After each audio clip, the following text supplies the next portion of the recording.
Hi,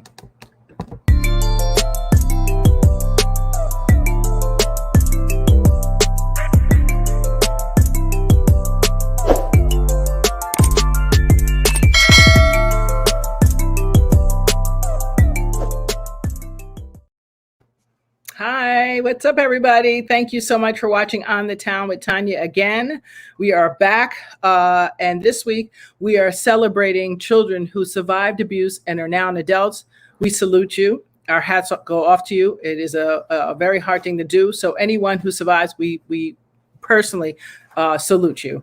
Tonight's guest is a survivor of child abuse and is here to tell her story.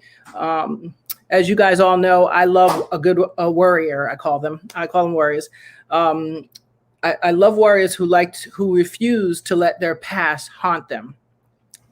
I survived sexual abuse and mental abuse from two former foster brothers from 9 to 15 years old.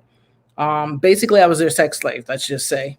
I told only one person my whole life because I didn't, during my childhood, because, the threat, I didn't know how serious the threat really was, but it turned out I probably could have told more people. I don't know. But anyway, I survived by protecting my mind. And I seek others like me who can share their stories to save lives. You are not alone, and I am proud of you for speaking up. Silence has killed many of us because we had no one to identify with. This show, I hope, will inspire others to share their stories. I thank you for sharing your story, and I hope that we will all reach healing and triumph. So she is a former foster youth, like I said before, and a child abuse survivor, and she's now an abuse advocate and an advocate for foster youth. Please welcome Jessica Green. Welcome. Hello. How are you? I'm doing good. That's good. Thank you so much for coming to share your story today. I really appreciate you. Before we start, how are you? I'm fantastic. Fantastic. Okay. What area are you calling from now? You're in Virginia? Huntington, West Virginia. Virginia. Okay. I thought no, so. Huntington, West Virginia. West Virginia. West Virginia. To the west. That's right. Yeah, a little bit west of Virginia there. Okay. So we had you here today because we wanted to share a piece of your story. Can you tell us when you first went into foster care and just give us a brief synopsis of your story? Well, I was first introduced to the foster care system, which was kinship care, when I was 10. Mm-hmm. And then I didn't actually get removed by CPS and put into the foster care system permanently until I was 13. Wow. Now, how did you, you said till you're 13, so you were with family before that? No. Yes and no. I was removed by CPS between the ages of 10 and 13. Okay. But I was in kinship care. I was sent home. Mm-hmm. Then I was taken out by CPS, placed in foster care, returned home, and then I finally ended up in staying in care from 13 to 18. Now, because I refused to go home. What was the first reason why you went? For the first time? Oh, whenever I was removed by CPS, it was due to the sexual, physical, emotional, and domestic violence in my home. Okay. All right. So now I don't know, things may be different. You're younger than me, but I don't know. I know things are different now, but isn't there a procedure that people have to go to get their kids back, especially with allegations like that? And my mom jumped through the hoops that she had to do to get me back. Okay. And then her boyfriend went after me. Okay. So yeah, that's wow. And so how did you, so let me see, you went to another home. No, you went to Kindred Care, and then now, so it was the boyfriend that went after you. It wasn't your dad or nobody in the family the first time they called. Actually, my dad and my brother were both sexually abusive to me, and my dad was physically abusive, and so was my brother as well. Okay, so that's what I'm trying to figure out. So when you went to Kindred Care, did you? And I'm not asking My like. brother continued. Okay, He and picked up where my dad left off. I was going to ask who was the Kindred Care? Was their brother? That's No, who the kinship care. I went to stay with my aunt. Okay, and your brother went with you? Yes. Okay, because you know why I'm trying to make this link. It's very important for people to know that oftentimes when when there's that kind of abuse going on, you often have to make sure the other children are not bothering the other children. Let's say that's a big thing, and a lot of people miss it all the time. They miss it. It's just sometimes it's clear as day, but people miss it. I don't understand that. And then why would I send you back to my parents' house if I turned out messed up? Did anybody think about that, right? Like, I don't know. That's just me. I don't understand how that happens. But so you, those that harmed you, did they have to go to jail or anything? What ended up happening, or how did it get revealed? First of all, Well, I told the CAT program at school, and 6 months later, CPS shows up at the door. They left me there, told him he had to leave. Short version. Of course, and left me there, never came back. And then house burned down, changed counties, changed schools. What? So you went with them again? He never left. He moved it. He lived in the van on our driveway. Wow. And that's probably so CPS wouldn't know. That's probably why. They never came back. That's crazy. See, I really think that we have to hold them responsible. I mean, even at your age now, they have no statute of limitations for child sexual abuse. But I would definitely be holding someone accountable, because if we don't, I just feel like that's why the agencies stay the way they are, the ones that are bad. And if a CPS worker is bad, they don't need to be. Exactly. My friend said unconscionable. Yeah, they don't. I just don't think we should be allowing easy passes to people that were supposed to protect us, that are double traumatizing us by putting us back in the hands of a victim. You know what I'm saying? Mine was told when I was 15, I had to stay there till I was 18. Now, no, it didn't happen again. That's true. And that's what my mom promised, that would never happen again. So that's true. But do you imagine, what I'm talking about when I say to look in that goddamn guy's face every day, and he told me, I'll never get caught. They'll never believe me. They'll only believe you. They will only believe me, not you. So do you know how that's double torture? You know what I'm saying? So you know what I'm talking about. But yes. That's why we tell, and that's why we hold them accountable. Because if we don't, victims become re-traumatized over and over again. The neighbors knew, the family knew, because I told them. Wow. They didn't want to get involved. Everybody was too afraid of my dad. It took a cop coming on a wild goose chase to my school for me to get help. And what about mom? Did she know early that you were being abused physically and sexually, or did she not know? My mom knew about everything except for the sexual abuse, and even when she found out, she didn't believe me. Yeah, well, I mean, I'm finding this out too. It appears that people, I always say we attract exactly what we got in our childhood. And so usually, while there are people who have been abused and they attract great mates, they got it, they get it, they did the therapy, they did the work, or some people just get lucky or whatever. So that happens. But there are many people who were traumatized as children, right? And so if they didn't get the proper help, I'm pretty sure you're going to attract exactly what you got in your childhood. So even if you don't know it subconsciously, I don't know how we do this, but when we pick our partners, it's usually reflective of our childhood. That's why it's very important to make sure that your partner understands everything you went through, because then they can say, I'm not ready for that. Or they can say, I get that. And I think this is where we can go into the healing part.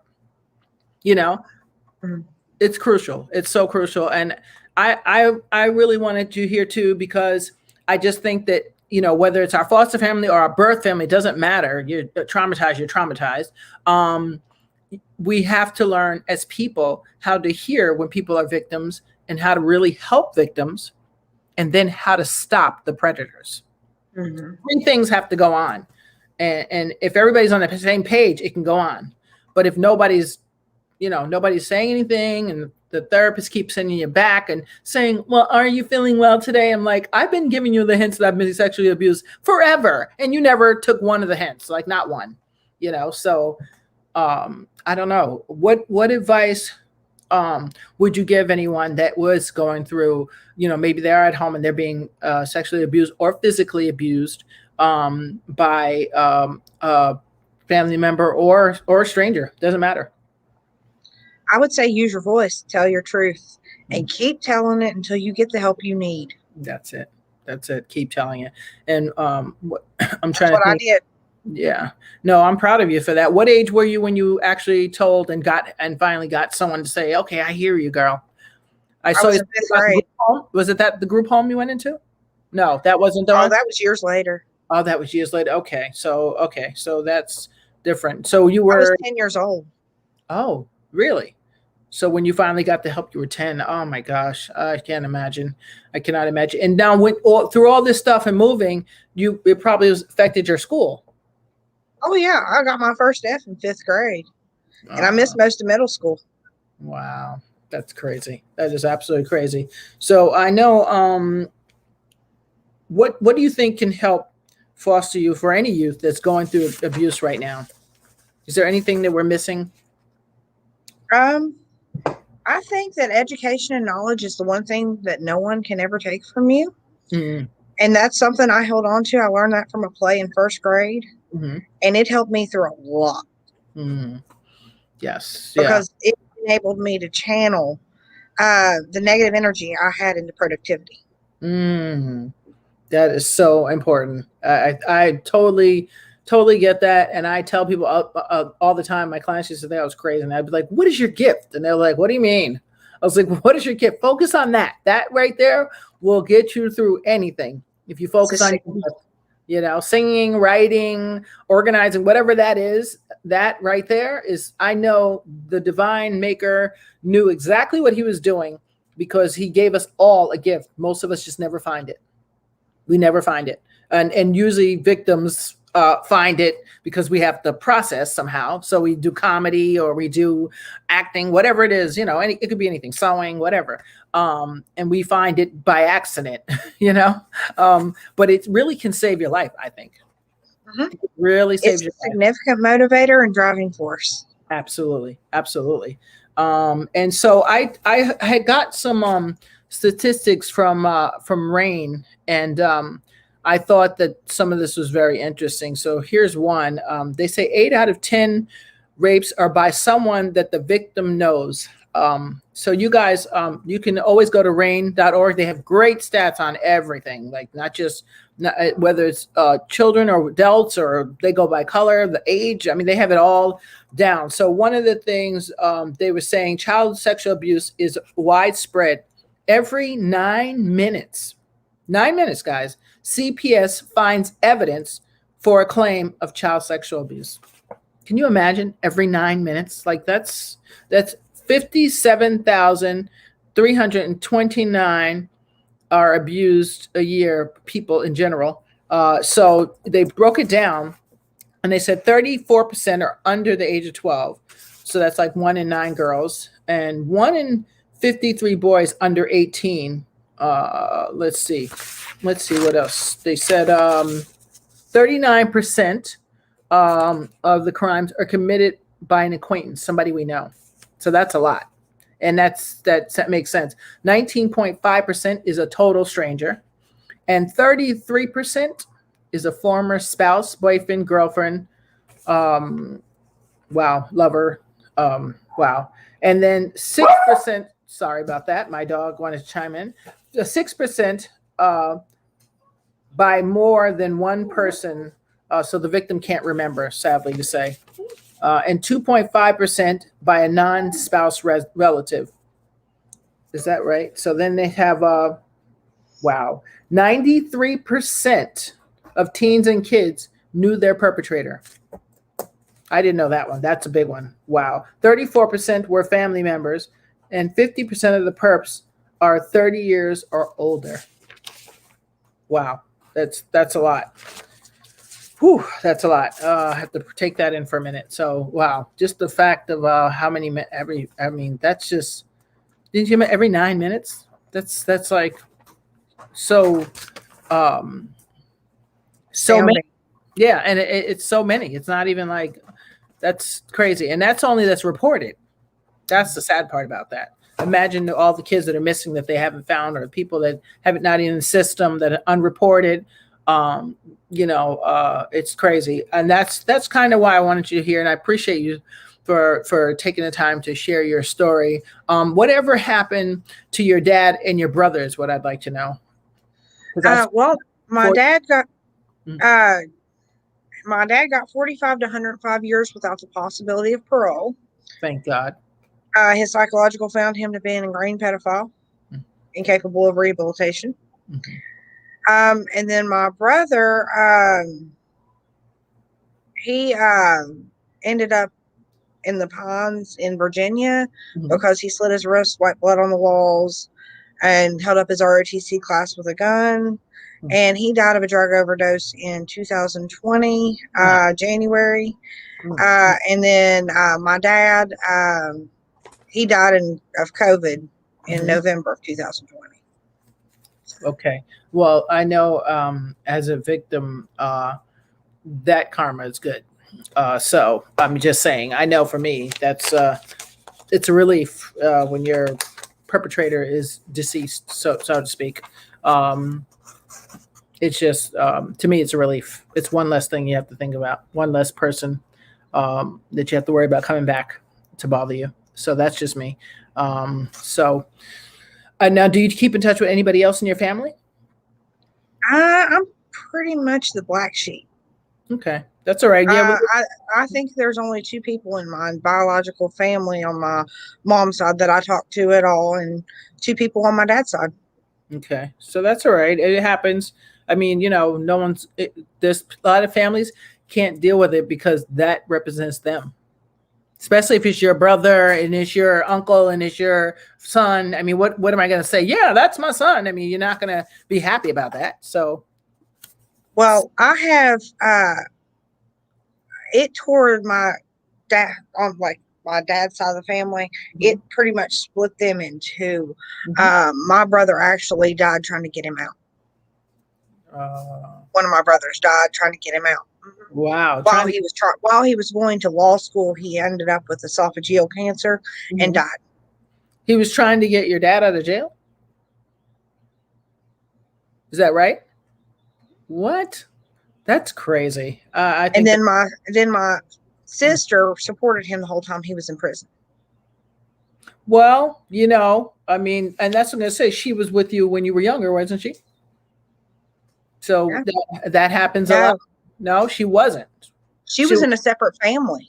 So she never got to see him. So she never got abused. Oh no, she was shot at by it. Okay, because I was going to say usually they got it just as bad as we did. Wow. So then, yeah, some people are the protectors. They don't want to. I wasn't his first victim. I was his last. Good for you. That should have been your title of your book. I see that you're working on a book, and we'll let our viewers know when it's done. But I think we got Rise, Strength, Shattered, She Rose. Yeah.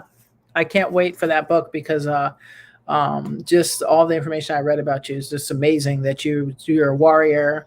You survived. You still have a beautiful smile out there. I saw it earlier. And that to me is always the victim winning.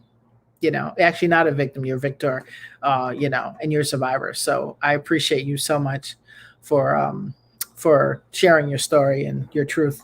So I want to see what some of the people are saying here, and see if anybody's got any questions. Hi, Christopher. Hey, Christopher. How are you? Hey, Donna. Let's see, Tony. Anybody had questions? I know, Tony, unconscionable. I can't even imagine, right? Yes, the federal government, he says, needs to start a ad campaign on child sex abuse. Yes, I know. And, you know, they always avoid it. I don't know how. But it turns out, never mind. I won't say what I was going to say. Turns out a lot of people that are in the right places. Like, look at Epstein. He knew all the top people in courts and everywhere. So it's crazy. Yeah. No. It should be a capital crime. Yeah, I agree with you, Tony. I honestly think that I'm like, why? I knew a guy, they were going to give him 3 years, but because the kid was too young to go testify, well, I think the mother I would have made him testify because there's no way you're going to walk on this. But the dad got like something crazy, like 8 months. And I was like, 8 months for sexually abusing your grandchild at like 4 years old? Like that's 5 years old. That's crazy, you know, but that's kind of the laws the laws are horrible. They're not in the favor of the victim. And you're right, Tony, we need to do something about that. And that comes with our community, whatever community you're in. We need to do petitions and try to see how to get that changed, because people really don't really, yeah, it is a joke. They don't really get that much time. I'm boggled by, I went into a court for something else. I was trying to support somebody with a client, and I went in and heard this guy before us, and he was like a rich pedophile. And I don't know how this guy got to go home. I was like, wow. So he just pays a fine and that's it. I didn't know all the circumstances around the case, but it was just, I was like, wait a minute. So he sexually abused somebody and this is okay? Like what? So I don't know. I don't think the crimes, the time fits the crime. And the reason why I say that is because children are so vulnerable, and it's like once it's done, you can't really take it back. Yes, we can move forward. Sometimes, yes, we can, keep our sanity sometimes, but there's many who haven't. There's many who've committed suicide, homicide. And then you get like the Jeffrey Dahmers and the people who extensively took it a whole nother level, the Charles Mansons of the world. So it's something that needs to be looked at, because you can't take back a kid's innocence once you ruin that trust. So anyway, any last advice for us before I run my little ad there? Any last advice? Never give up. Yes, that's a good one. Never give up. So if you're out there, you're listening, if you're a child or a young person, or you're a social worker, listen up. Listen to kids when they never usually lie about something like that. And they usually give you clues and hints, So please stop putting them back in the home of the worst person. That's the worst. So many stories. But thank you. And so what we're going to do is I'm going to show, I usually end with a video and with an advertisement. So I hope you guys don't mind. Now this splits the screen in half, but let's see, we're going to do it anyway. I'm going to play this song, and actually I'll do my advertisement first. Let's see if it can work out here, guys. Give me a minute and I will go off the screen and put up the ad. Okay, ready? Let's see. There we go. All right, guys. So if you need a comedian for hire, Tony Viagra is the comic you are looking for. Professional stand-up comedian. Tony Viagra comedy at gmail.com. And you can reach him at the number 717-468-0177. We thank you very much. So that's our advertisement sponsor for the day. Tony Viagra, if you need a comedian. So I guess we're done for the week, guys. I'm going to play the famous video again of Tatiana, and then we'll end. But thank you so much. If you guys have a question, put it in the chat. If I see it after this video, I will put it up. And so give me a minute. I'm going to play this video. All right, here we go. I'm already broken. I think you'll stay in close as you love to play. I never try to change you in any way. And when we get too close, you just push away. Don't you know I never hurt you? Try to change or break your heart. I'll never